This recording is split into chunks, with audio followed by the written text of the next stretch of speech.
Video running করতে করতে পা তুলবে না।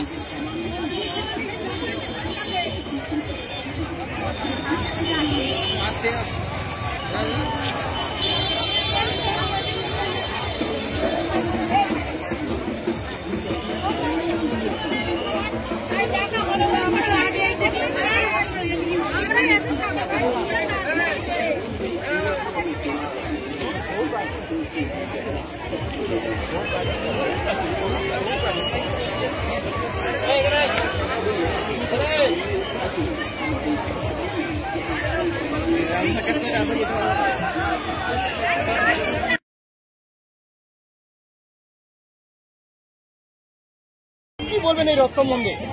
দেখুন, আমি এর আগেও বলেছি যে একটা ঐতিহ্যবাহী পরম্পরা রথ, যেটা ঘোড়াটে দিতে হয়, এটা অনেক মানুষ জানে না, হুগলি জেলার অনেকেই জানে না।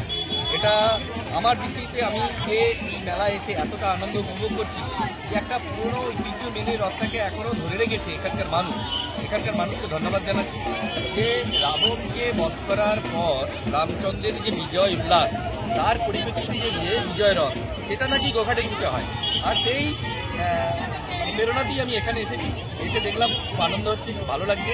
আমি রথের দড়ি টেনেছি, আর দড়ি টানার পরও আমার মনে হয়েছে এই রথের দড়িতে হাত দিয়েছি মানে এবারে কিছু একটা নতুনের আশায় আছি আমরা। আর সেই আশাটা আপনি নিশ্চয়ই বুঝতে পারছেন কেন। আজকে সকাল থেকেই রথের একটা উৎসব হয়েছে এবং বিকাল থেকে তার ভিড় দেখা যাচ্ছে। সাধারণ মানুষ একদম কচি কাঁচা থেকে বিশ্ববিদ্যালয় সবাই কিন্তু এই রথের অনুষ্ঠানে মিলিত হয়েছে। এখানে একটা সৌভাতৃত্বের বোধ বা মিলন গীত বলা যেতে পারে, যেটা মিলিত হওয়ার একটা বিরাট বড় প্রচেষ্টা।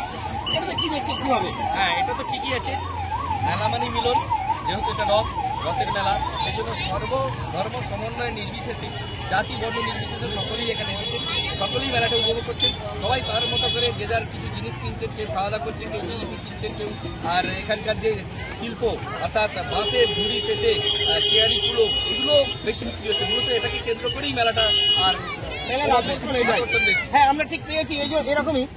জ্যোতিষ জগতে অদ্বিতীয় ডক্টর অঞ্জন শাস্ত্রী, আপনার উজ্জ্বল ভবিষ্যতের একমাত্র দিশারি।